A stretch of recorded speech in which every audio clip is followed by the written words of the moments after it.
लोगों के लिए। Okay, dears. So let's continue.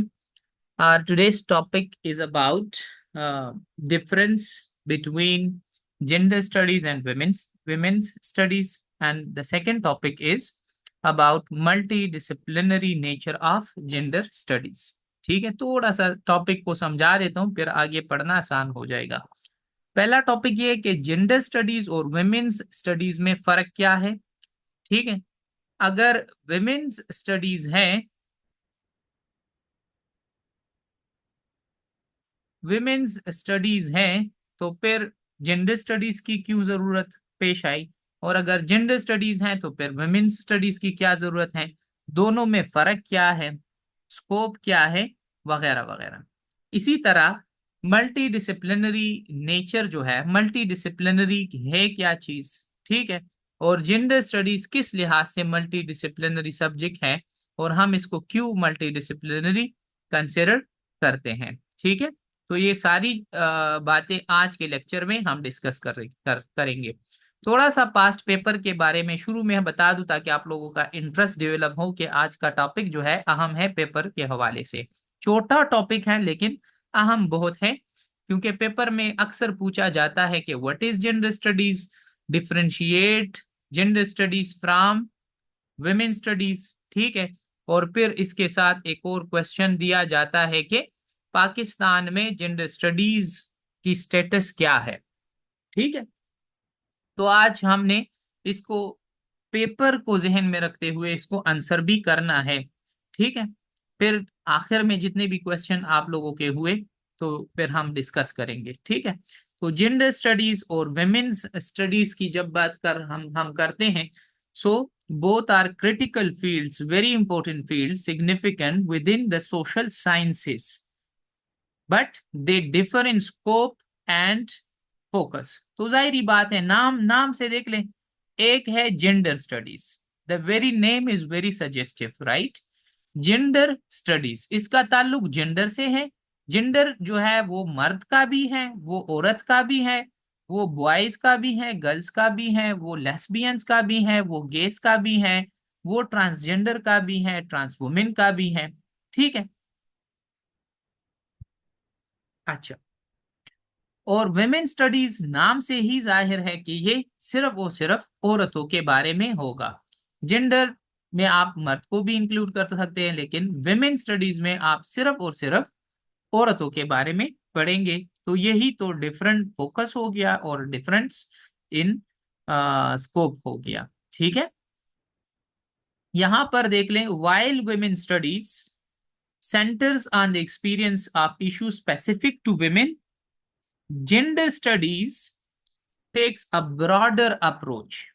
तो विमेन स्टडीज जो है उसका ताल्लुक सिर्फ और सिर्फ स्पेसिफिक है विमेन के लिए, और जेंडर स्टडीज जो सब्जेक्ट है ये ब्रॉडर है विमेन स्टडीज से, और इसमें हमारे पास मेन भी आ जाता है, विमेन भी आ जाते हैं, लेस्बियंस भी आ जाते हैं, गेज भी आ जाते हैं, इसमें ट्रांसजेंडर भी आ जाते हैं, ट्रांस वुमेन भी आ जाते हैं, और जितने भी जेंडर आइडेंटिटीज हैं वो तमाम के तमाम इसमें आ जाते हैं। तो ये ज्यादा ब्रॉड कंसेप्ट है अप्रोच के लिहाज से। अब थोड़ा सा बैकग्राउंड के बारे में बता दूं कि पहले जेंडर स्टडीज नहीं था, पहले विमेन स्टडीज इमर्ज हुआ था। ठीक है, अब जेंडर स्टडी ने फिर जन्म दिया, विमेन स्टडीज ने जन्म दिया जेंडर स्टडीज को। लेकिन सवाल ये है कि विमेन स्टडीज आया क्यों और कहां से। ये इमर्ज होता है 1960s और 1970s में, जब सेकेंड वेव फेमिनिस्ट जो थे, यहाँ पर सेकेंड वेव ऑफ फेमिनिज्म जो है, ये लोग जो थे, इन लोगों ने कहा कि दुनिया में पेट्रियार्की है, ये दुनिया मर्दों के इर्द गिर्द घूमती है। अगर आप शायरी में देख ले, आप पॉलिटिक्स में देख ले, आप इकोनॉमी में देख ले, आप दुनिया की जंगों में देख ले, तो औरत की कुर्बानियों का जिक्र ही नहीं होता। औरत की इकोनॉमी में कोई जगह ही नहीं है, औरत की पॉलिटिक्स में कोई जगह ही नहीं है, औरत की आइडेंटिटी, शनाख्त है ही नहीं। औरत का वजूद वजूद कंसिडर ही नहीं किया जाता। और इसकी वजह यह है कि तमाम की तमाम किताबें, तमाम की तमाम साइंस, तमाम की तमाम सोशल साइंसेस, जितने भी सब्जेक्ट्स है, ये सिर्फ और सिर्फ मर्दों को डील करते हैं। औरतों का वजूद है ही नहीं इसमें। सो या ये क्या है, एब्सेंस ऑफ वुमेन है, एब्सेंस ऑफ वुमेन है औरतों की। यहाँ पर आप गैरहाजिरी कह ले या गैर मौजूदगी कह ले in the main stream academic disciplines. तो अब औरतों के इश्यूज को हाईलाइट कौन करेगा, उसके वजूद को नाम कौन देगा, औरत को आइडेंटिटी कौन देगा, औरत को जो है सोसाइटी एक्सेप्ट कब करेगी, कैसे करेगी और क्यों करेगी एक्सेप्ट। ठीक है। इसी तरह जो पेट्रियार्की है, जो पदरी निजाम है, जिधर मर्दों की हुक्मरानी है, इसको चैलेंज कौन करेगा। तो फिर इन लोगों ने हल निकाला कि औरतों का अपना एक डिसिप्लिन होना चाहिए विमेन स्टडीज के नाम से, जिसको यूनिवर्सिटी में पढ़ाया जाए, मर्दों को भी पढ़ाया जाए, बच्चों को भी पढ़ाया जाए, औरतों को भी पढ़ाया जाए। और दुनिया को जो है एक फेमिनिस्ट पॉइंट ऑफ व्यू से भी देखा जाए कि ये भी जो है एक मखलूक है और इनको भी आइडेंटिटी की जरूरत है। औरतें भी जो है पॉलिटिक्स में अपना किरदार अदा कर सकती हैं, इसी तरह इकोनॉमी में अपना एक किरदार अदा कर सकती हैं, सोशल जो है रोल्स अदा करके सोसाइटी में अपना एक अच्छा नाम कमा सकती हैं। ठीक है। तो ये आइडेंटिटी जो है ये औरतों को दी जानी चाहिए। ठीक है। और फिर अकॉर्डिंग टू बेल हुक, जो कि प्रोमिनेंट फेमिनिस्ट थ्योरिस्ट थे, उसने कहा था कि feminism is a movement to end sexism, कि आप सेक्सिज्म को खत्म कर ले, सेक्सिस्ट एक्सप्लॉइटेशन को खत्म करे और सेक्सिस्ट ऑपरेशन को खत्म करे। ठीक है। कि आप ये ना कहे कि मर्द सुपीरियर हैं और औरतें इंफीरियर हैं। आप ये एक्सप्लॉइटेशन खत्म कर दे, ये ना कहे कि मर्द जो है ताकतवर है और औरतें कमजोर हैं, मर्द जो है हुक्मरानी करेगा और औरतें जो है महकूम रहेगी। तो फेमिनिज्म इस बात पर मबनी है कि आप ये डिफरेंसेस जो है सोसाइटी से हटा दे। अब ये हटाएंगी कैसे, विमेन स्टडीज के जरिए, कि women studies thus aim to dismantle, बिल्कुल डिसमेंटल, डिस्ट्रॉय, खत्म कर देगा all the forms of oppression through academic inquiry and activism. I hope now you got these things. बड़े आसान और खूबसूरत तरीके से आपको समझा दिया। कोई क्वेश्चन है तो अभी भी कर सकते हैं। आगे बढ़ते हैं थोड़ा सा। विमेन स्टडीज किस चीज पर फोकस है? So it is focused on the representation of women in literature, media and history. ठीक है। कि आप लिटरेचर में देख ले, औरत का जिक्र नहीं है, और अगर औरत का जिक्र है भी तो इसको मक्कार, चालाक, ठीक है। आपने पुराने मूवीज देखी है इंग्लिश, वहां पर औरतों को चुड़ैल कहा जाता है, विच, विच, और उसको कत्ल कर दिया जाता, और ये, ठीक है, औरतों को जो है जिंदा जला दिया जाता। ये जो अभी तो नहीं है लेकिन इंडिया में ऐसा होता था पहले, कि जो हस्बैंड मर जाता तो फिर औरत को भी हस्बैंड के साथ जला दिया जाता, क्योंकि उसको बदबख्त औरत तस्वर कर दिया जाता। ठीक है। औरत को जो है तवाइफ की सूरत में पेश किया जाता लिटरेचर में। मीडिया पर जो है औरत को ऐसा जो है एक किस्म का पोर्ट्रेल दिया जाता कि इंसान हैरान हो जाता कि ये है। ठीक है। इसी तरह मजहब में भी इसको जो है एक ऐसा रोल दिया गया कि औरत जो है शैतान की चालों में से एक चाल है। ठीक है। जो सीधा तुम्हारे दिल पर अटैक करती हैं, लिहाजा औरतों की तरफ देखना भी मत, नजरें झुकाओ, नजरें नीचे करो, ठीक है, वगैरह वगैरह। तो औरतों की जो है वो शनाख्त ही गलत थी, उनकी जो रिप्रेजेंटेशन थी वो ही गलत थी। तो इन सारी चीजों को उजागर करने के लिए, हाईलाइट करने के लिए फिर कहा कि विमेन स्टडीज होनी चाहिए। और जो जेंडर इनइक्वालिटी मौजूद है, gender inequality in social, political and economic spheres, इसको हाईलाइट करे कि देखिए हमें सोसाइटी में इज्जत नहीं मिल रही। औरतों को चाहिए कि इस बात को हाईलाइट करे, चुप ना बैठे। इसी तरह पॉलिटिकल, पर्सनल इज पॉलिटिकल, कि इसको जो है राइट्स नहीं है कि पॉलिटिक्स करे, तो इस बात को ये हाईलाइट करे।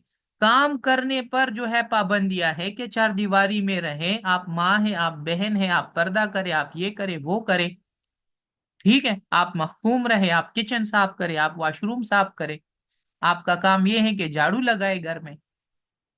तो इन सारी चीजों को जो है हाईलाइट करें। कुछ औरतें ऐसी होती हैं जो घरेलू है, उसको पसंद है, ठीक है वो रहे, लेकिन कुछ तो ऐसी है कि वो स्पोर्ट्स पसंद करती है, उनको निकलने दे।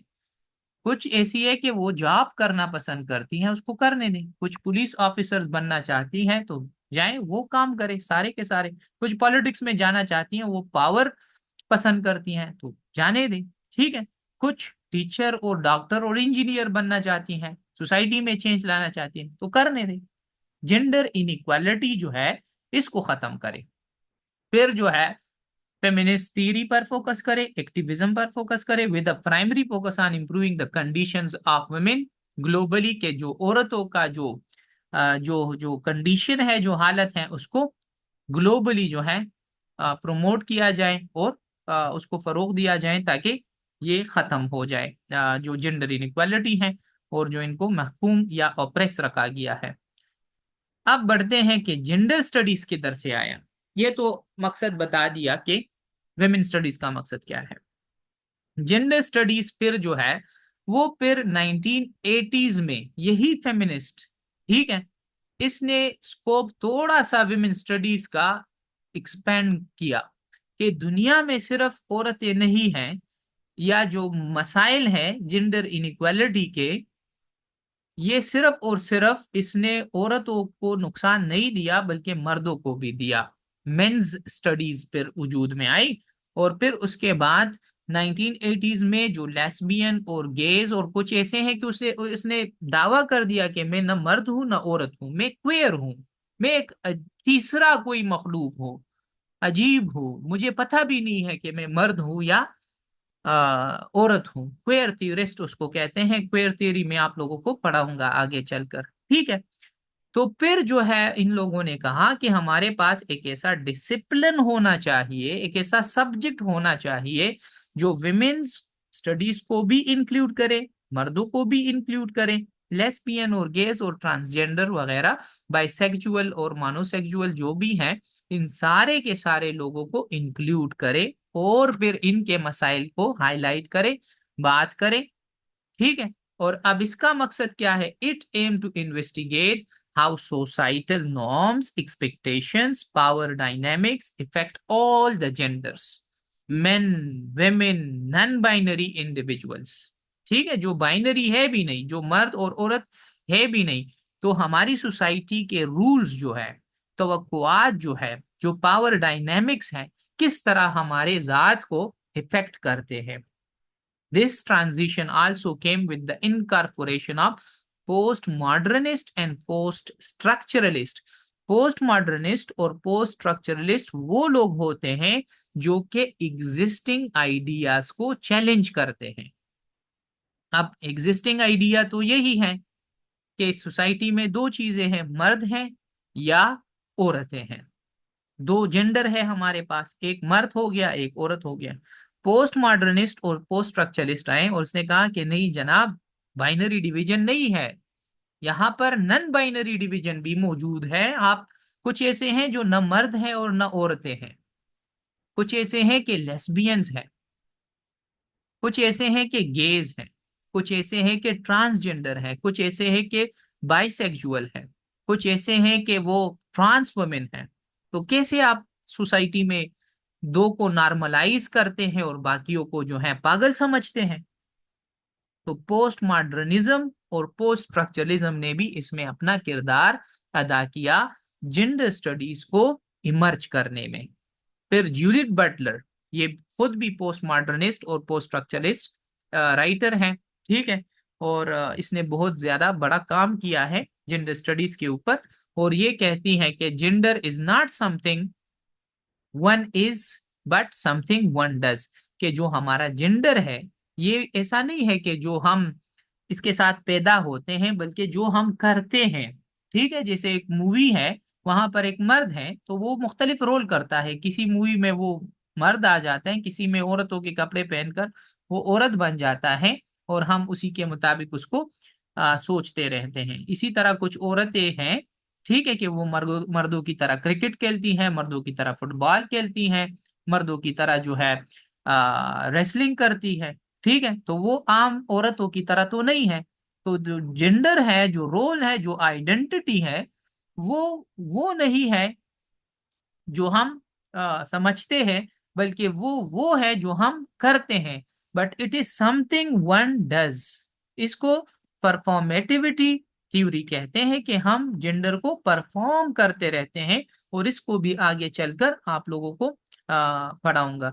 तो आप डिफरेंसेस देख लें। फोर डिफरेंसेस यही है कि जेंडर स्टडीज जो है उसका स्कोप ब्रॉडर है, ठीक है, उसमें LGBTQ ये सारे आ जाते हैं। लेस्बियन, जी का मतलब है गेस, बी का मतलब बाइसेक्सुअल, और टी का मतलब ट्रांसजेंडर, और क्वेयर जेंडर, क्यू का मतलब है कि क्वेयर।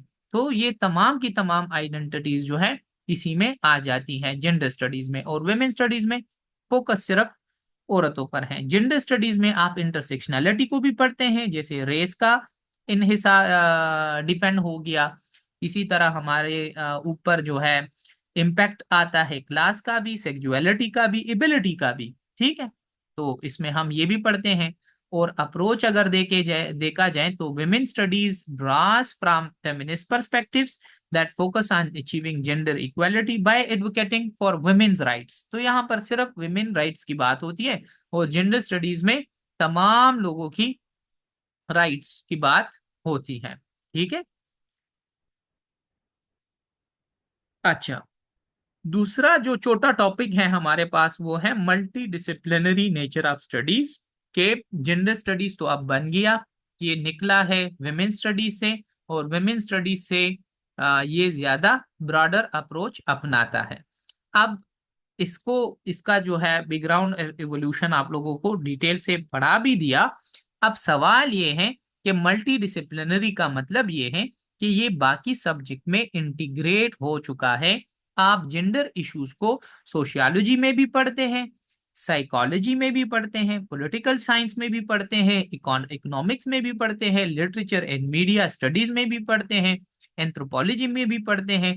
तो इन तमाम के तमाम सब्जेक्ट्स की वजह से हम इसको कहते हैं कि it is a multi disciplinary subject in nature, कि नेचर के लिहाज से ये मल्टी डिसिप्लिनरी स्टडी है, या एक सब्जेक्ट है, या एक डिसिप्लिन है, ठीक है। तो अब आप लोगों के साथ ये नोट्स भी शेयर कर दूंगा, आप इसको पढ़ भी लें। और आसान अल्फाज में लिखा है, रेफरेंसेस दिए गए हैं। मजीद अगर आप इस लेक्चर से मुतमईन नहीं है, या आप कहते हैं कि मैं बहुत ही ज्यादा काबिल बनना चाहता हूँ, किताबें पढ़ना चाहता हूँ इन तमाम कॉन्सेप्ट्स पर जो मैंने पढ़ा दिए आज, तो फिर 50 की concept in gender studies, Jane Pilcher and Imelda Whelehan की जो बुक है उसको देख लें। What is gender studies by Mary Holmes, ये बुक्स मैंने आप लोगों के साथ ग्रुप में शेयर किए हैं, ये भी पढ़ लें। CSS फोरम पर एक क्वेश्चन है कि multi disciplinary nature of gender studies, ये पढ़ लें। सिर्फ जेंडर स्टडीज के बारे में तमाम तमाम मालूमात चाहिए आप लोगों को, तो ये विकिपीडिया का लिंक दिया गया है। विमेन स्टडीज के बारे में तमाम मालूमात चाहिए तो विकिपीडिया का ये भी आप लोगों के साथ शेयर किया है। अभी अगर आप लोगों का कोई क्वेश्चन है तो कर सकते हैं।